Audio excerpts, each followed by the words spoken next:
We're in a new series, kicking off a 4-week series called Dealing with Stress. And stress, which you all know, is a problem, right? The American Psychological Association says that the data suggests the long-term stress sustained since the COVID-19 pandemic began has had a significant impact on well-being, evidenced by an increase in chronic illnesses, especially among those between the ages of 35 and 45. In addition, adults aged 18 to 34 still reported the highest rate of mental illnesses at 50% in 2023. The NIH reports high levels of perceived stress predicted worse mental health outcomes, with girls, older adolescents, and socioeconomically marginalized youth experiencing more pronounced mental health deteriorations. In other words, across generations, races, cultures, class, gender, and orientations, stress is a universal experience. With stress come major negatives: lack of sleep, poor habits, ill health, mental illness, breakdown, psychotic breaks, panic attacks, uncontrollable fear, and death. Stress is a major and common problem in the world. In fact, just talking about it is probably raising your stress level. For me, this title slide stresses me out. I'm red-green colorblind.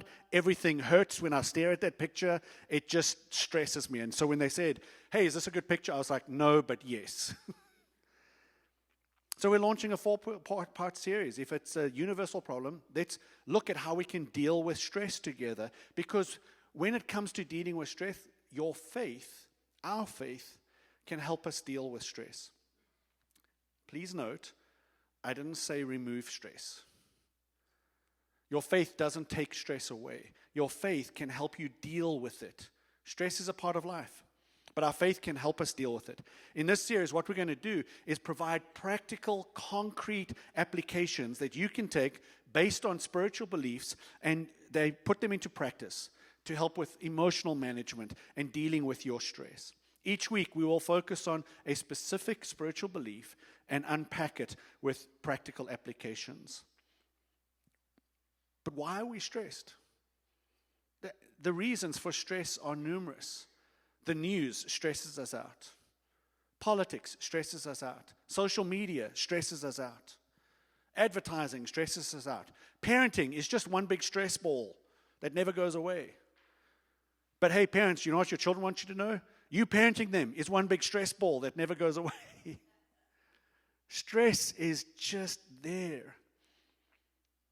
Now, over the next 4 weeks, we'll unpack some of the reasons for stress, but today we want to highlight that one of the reasons we are stressed out is because of the way our culture is designed.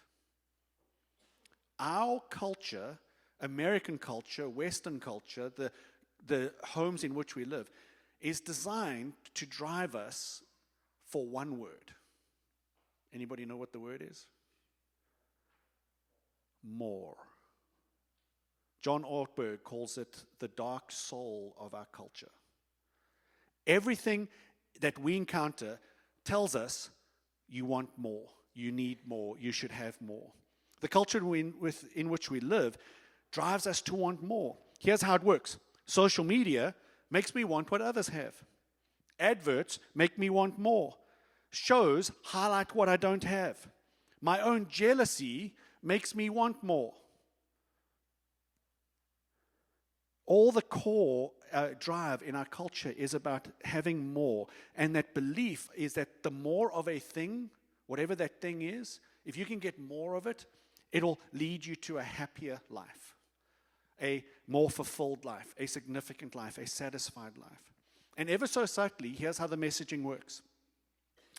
We get this messaging saying, you deserve it. You deserve more. More time, more peace, more health, more money, more whatever it is. Actually, you don't just deserve it, you want it. And if you want it, well, you want it so that you can feel safe, feel significant. But it goes a little further, because if you want it, actually, you need it. And so this message of you should have more, I want more, now I need more, and so we get stressed out because we don't have it or can't get it. And it's not that we want everything, right? We don't want it all. We just want a little more than what we have.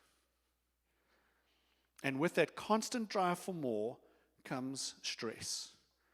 And the Bible does not disagree with this concept of more, more, more. In fact, it highlights it. One of the wisest men, in fact, the wisest man who ever lived and ever will live, wrote the following in Proverbs 30. Keep falsehood and lies far from me. Give me neither poverty nor riches, but give me only my daily bread. Why? Because if I have too much, I may have too much and disown you and say, who is the Lord? Or I may become poor and steal and so dishonor the name of my God. So this drive for more is there. And so he prays and asks, just give me my daily bread. Give me just what I need. Because in the words of a very old rap song, mo money, mo problems. And no money doesn't mean no problems, just means problems. And so we have stress. And what is the solution? What is the solution to that stress? He puts it right there in the in that proverb. Keep falsehood and lies afar from me. Give me neither poverty nor riches, but give me only my daily bread. We sang about it just earlier. It's wrapped up in one single word, contentment. So, taking that further, I don't know why that says two, but anyway, it should say one. But number one, if you want to deal with stress, good old basics, admit to it. Don't deny it. Don't say you don't have it. Let's just admit we have stress in our life. And number two, do something about it. Or number three, apparently, according to my slide. I'm going to stress all of those type A people out right now. Admit to stress. That's what the Proverbs writer does. I know it's there, so I'm going to do something about it. And here's where to deal with it is to start saying to God, just give me what I need. Help me to be content. I want you to know that in this series of messages, what we're not going to say to you is that it's just a matter of believing. Just trust more and your stress will be dealt with. No, we want to give you some practical things. And what the Proverbs writer says is, let's desire what is sufficient for me. Give me that contentment. Just give me enough to satisfy my daily needs. Seek out contentment. And so that's what we want to talk about. And Paul picks up on this in Philippians. Here's what he writes in Philippians. I'm not saying this. He's talking about the need that he has. So give you a context to this passage. Let me go back 1 second. Context to this passage. Paul is writing to the Philippian churches, and he's asking them to give him money so that they can go and help the Jerusalem church. So he's asking them for money. But some people have come to the Philippian church and have said, Paul wants your money because he's in need, and so he wants to take the money for himself. And Paul has unpacked for them that I don't need your money. It's not for me. And so he starts this story about what he's talking about. I'm not saying that I need this money because I am in need, for I have learned to be content whatever the circumstances, he says. I have learned to be content whatever the circumstances. I want to unpack that word content for a moment. Here's what it is in the Greek, autarkos. Or, whatever version of accent you want to throw into that. Autarkos. It obviously is translated as content, but the root of that word, the way it's described, is to say, be self-sufficient. Have sufficiency in who you are. Be self-supporting. Don't be dependent on anything else or anyone else. Be self-supporting. Contentment is about what in spiritual direction language and spiritual growth language, they talk about differentiation, being fully aware of who you are and being okay with where you are and what you have. Now, some of you who are good Christians right now might be feeling a little stressed about that definition. Is Paul really saying be self-supporting and self-sufficient? Yeah, he is. That's what he's saying in this passage. When he says, I'm not saying this because I'm in need. I have learned to be content, whatever the circumstances. Whatever the circumstances, I've learned to be self-sufficient, self-supporting. And then he goes on to say this. I know what it is to be in need, and I know what it is to have plenty. I've learned the secret of being content in any and every situation, whether well-fed or hungry, whether living in plenty or in want. And Paul has a litany of examples in his own life where he has been well-fed, well-cared for, and in need and in want, to the point where he was stoned and left for dead. But for some reason he says, I've learned this secret of being content in any and every situation. And there's a subtle little thing happening in this passage because Paul says, I've learned the secret of being content. And I want to unpack that secret for you because he tells us the answer in the very next passage, the very next verse, when he talks about learning the secret of being content. Philippians 4:13, I can do all this through him who gives me strength. Now, if you've been a Christian for a number of years, you might think, this is the NIV translation. You might read that and go, that's not right. Because in some of the older translations of the NIV, it doesn't say, I can do all this through Christ who strengthens me. In the older versions, it says, I can do all things through Christ who strengthens me. Now, so that you don't think the Bible's a lie, translators spend hours and hours and years studying and learning, and they translate, and then as they unpack more and learn more about Greek and Hebrew, as they start unpacking the culture and different things, they make changes to the English translation, not to the original Greek and Hebrew. Please understand the difference. They'll go back and look at those and start saying, oh, you know what, this is a little off. Because when my first year in Bible college, we were given this verse, Philippians 4:13. I can do all things through Christ who strengthens me. And the commentator, the assignment was, does Paul really mean all things? And then the question from the lecturer was, well, can you fly? Can you breathe water? Can you go to Mars? Because I can do all things. And so what they've done here by changing that one word is they're trying to center it in the text. Paul says, I've learned the secret to being content. And then in verse 13 he says, I can do all this contentment. I've learned the secret to contentment through him who gives me strength. Here's the secret. The self-sufficiency he's talking about, being self-supporting, being self-contained in all I am and have, self-sufficiency comes through Christ dependency. I don't think you got it. My self-sufficiency is born out of my Christ dependency. I can do all this. I can be content through him who gives me strength. My dependency on Christ helps me be self-sufficient. That is a core truth for dealing with stress. Self-sufficiency is Christ dependency. The maturer Christians will let you in on a little secret. The longer you spend time with Jesus, the more you realize you need him. The more you realize you can't get away from him. The more you realize that everything you have and do is dependent on what he provides for you. Younger Christians go through this stage. It's a good stage. I'm not saying it's a bad stage. It's a good stage. But you go through the stage where I need to learn a lot about the Bible, and when I put it into practice, I become more mature, and I'm less sinful. I'm less bad. I'm stronger in who I am. But the more we spend time with Jesus, we discover, wow, I just need you more. That word contentment, by the way,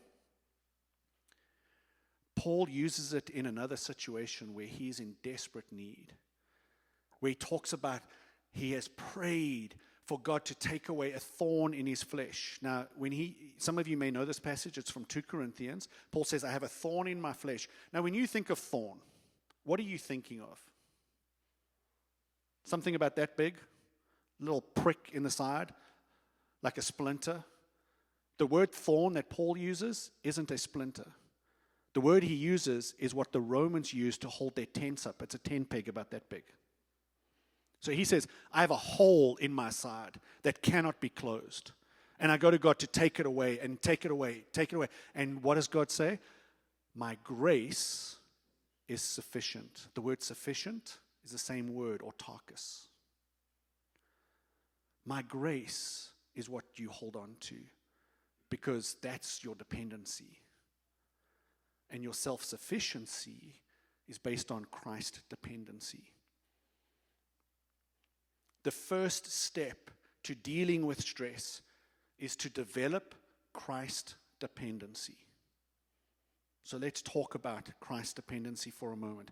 How can you develop Christ dependency to combat stress in your life? Well, we've already given you two applications. Admit to stress and let's work on dealing with it. So how can you deal with it?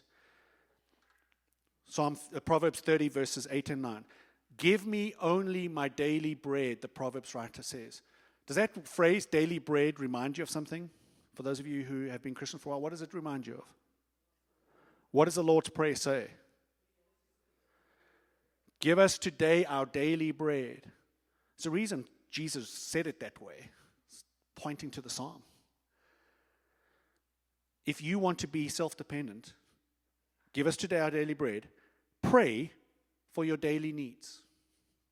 Pray for your daily needs. Start your day off by telling God what you need for the day, not what you want. What do you need for the day? What do you need for the week? Spend time in prayer.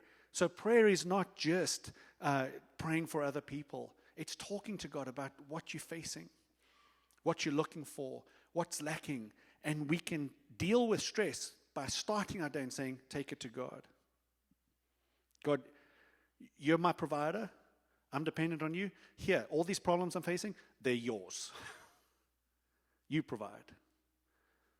My car's breaking down, you provide. My home needs help, you provide. And there's a Christ dependency in those prayers.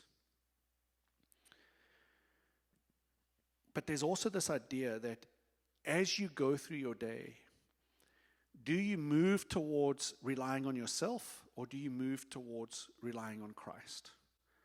To deal with stress, as you navigate through situations in your life, move towards Christ dependency. What I mean by that is, in examples, when you find yourself being given options that ask you to rely on your own strengths or rely on Christ's strength, choose the second option. Choose to rely on Christ's strength. You know, people often ask, why are there so few miracles in modern Western churches? I think part of the reason for that is we don't move towards Christ dependency. We move towards self-sufficiency. And we haven't learned the secret of contentment, that self-sufficiency is Christ dependency. And so sometimes God lets us get to the end of our rope and then a little further so that the only place we can go is Him. I can see you're unconvinced. Let me tell you a story from my own life. When I started at Faith Community Church in 2011, I arrived here from Grace Chapel. When I left Grace Chapel, I had this little itch on my leg. It felt like an ingrown hair. It was annoying. But I ended my time there. Through my last week, the itch was getting worse and worse. It was getting worse and worse. It was a problem. And the bump became a second bump. I was like, this is annoying, but you know what? It will go away. I had a week break between starting at Faith Community. And in that week, a third bump developed. But the itch had become a rash, and my leg was inflamed. And so my wife, being in the medical world, I said, what do I do with this? She said, take a marker and draw where the redness is, and let's see what happens. So I did. I drew this mark on my leg, and 24 hours later, the redness was worse. So I went to the emergency room, sat there, they did some testing, went back the next day. By this stage, I was struggling to stand on my leg. The inflammation was so bad and the pain was so bad. When I stood up, there was just this incredible pain. What they discovered was that I had MRSA. So they started me on antibiotics, which is great. It was 2 treatments a day for 4 hours a day. So I called the church, my new employer, and said, I can't start yet. 3 days into that treatment, so 8 hours, so 4 hours treatments, go to the emergency room, sit there, get admitted, get the medicine. After 3 days and me not getting better and feeling sicker and sicker and sicker, they discovered I was allergic to the antibiotic. So they put me on a new antibiotic. But that 3rd day, when I walked out of the emergency room feeling like my leg was falling off, it was so sore I couldn't walk properly, and feeling like you're being poisoned because you're allergic to it, and you just don't feel right. Have you ever had that feeling? You just feel off. And I remember walking into the parking lot and just bursting into tears going, God, what is going on? And I can't say it was a voice from heaven, but an impression from God that was deeper than ever before was, Dorian, I'd rather have you sick and dependent on me than healthy and not dependent on you. And I want you to learn something, because what's the role you're going to take? I was going to become the pastor of care. And God wanted me to learn, you're going to care for people in desperate need, but I want you to know what that feels like and to know that you need to be dependent on me. God didn't take the pain away. He didn't remove the boils from my leg. He didn't miraculously protect me from an allergy. He let me experience that to learn at that moment Christ dependency. Because he did not want me stepping into being a pastor of care and going, I've got this. I can help you all. What he wanted me to realize is, Dorian, you've got nothing. You can help no one. I just wish I didn't have to learn that lesson, but I did. And God continues to teach that to me. So, move towards Christ dependency. Look at your life. Look at your movements, your decisions, your actions, and ask yourself, are they moving me towards Christ dependency or away? That's a good way to start combating stress. The idea of examining where you are not Christ dependent in your life and then looking to how you can move towards Christ dependency is a worthwhile thing to do. But to do that, you don't want to do it when you're stressed. It's not a time to do this.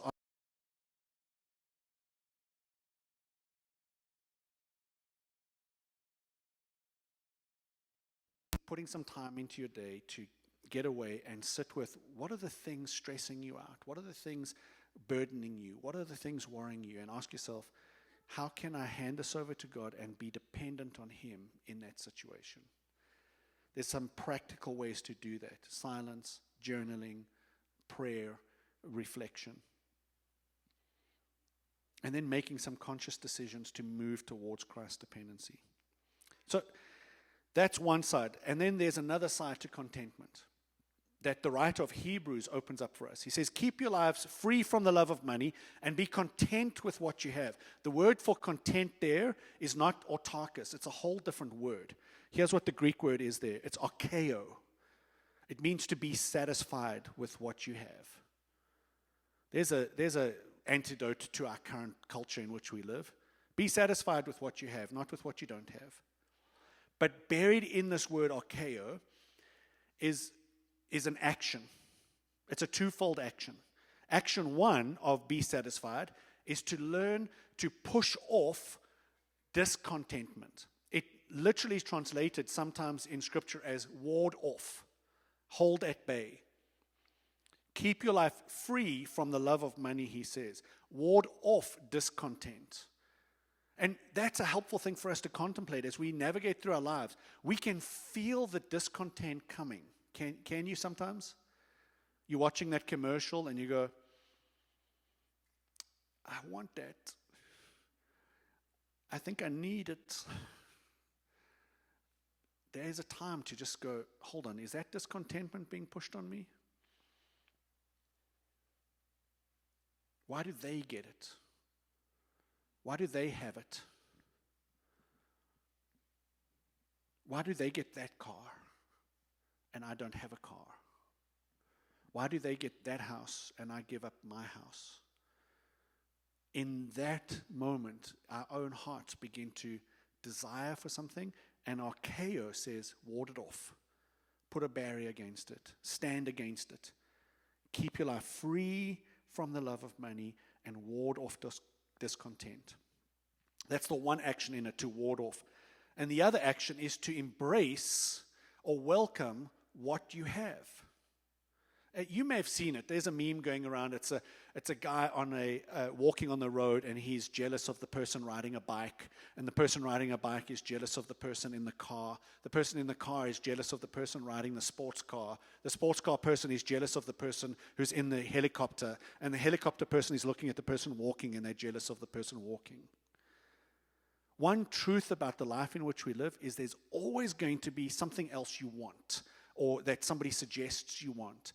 And the word archeo is teaching us to embrace what we have. God has given you what you have, placed you where you live, given you the job you have, given us the opportunities we have, so that we would be the people He wants us to be there. And when we are constantly chasing something else, we're missing what God has for us right here. And so archeo says, be satisfied, be content with what you have. In fact, what it's trying to teach us is an application step, which is gratitude. It's very hard to be discontent when we practice gratitude for what we have. And in the midst of this, you want to see where Christ's sufficiency and self-sufficiency and Christ's dependency plays out in Hebrews 13.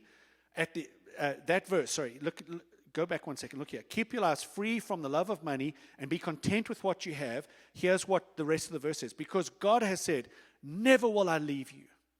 Never will I forsake you. Dependency. So we say with confidence, the writer says, because God will never leave us. He will never forsake us. I'm dependent on Him, and I'm going to ward off discontent. I'm going to welcome and be grateful for what I have, so I can say with confidence, the Lord is my helper. I will not be afraid. Does fear sometimes cause stress in your life? This is a great verse to meditate and spend time on. What can mere mortals do to me when God is with me? Some healthy truth for us to unpack here and to look at, because self-sufficiency is Christ's dependency. Contentment in our lives is found by being dependent on Jesus for who we are. So let's, and you can see as you pack this that the verse has played with Hebrew poetry by saying, God has said, therefore I. God has said, never will I leave you, never will I forsake you. So I say with confidence, the Lord is my helper, and what can others do to me? There's a great little Hebrew poem that's being played with in that passage. So how do we deal with stress? Let's finish these practical applications. Own and control your fear is what the Hebrews passage is saying. Admit to it. If fear is driving stress in my life, own it and then control it. This is basic therapy, or maybe it's not basic. I don't know. I'm looking at Norm and Carol. You tell me if it's basic. Well, go to them and ask them if it's basic. But there's this concept of trying to teach people who are mature that your emotions don't control you, you control your emotions. It's okay to be afraid. It's not a bad thing to be afraid, but don't let your fear control you and drive up the stress. Instead, go to dependency on Christ and control your fear as a result of that. So own and control your fear. And then remember who God is. Who has God been to you and to me in your life and in your past? Remember who God is. We sang about it. Jehovah Jireh, you are enough. Remember who God is. How has He provided? How has He come alongside you? What does the Word say about Him? What does Jesus reveal God to be? Remember who God is. And I don't mean just trust it. I mean spend time reflecting on that, writing it down, putting up messages for yourself, putting up reminders to you about who God is. It's why the Psalms were filled and memorized by so many Jewish scholars, so that they could remember who God is. So remember who God is as you practice contentment. Actively resist discontentment. So when you feel that discontentment rising, Hebrews is telling us, push against it, ward it off. That's a part of how we find contentment. And then actively pursue gratitude. Actively pursue being grateful for who God is and what we have. And that is how we're going to close our message.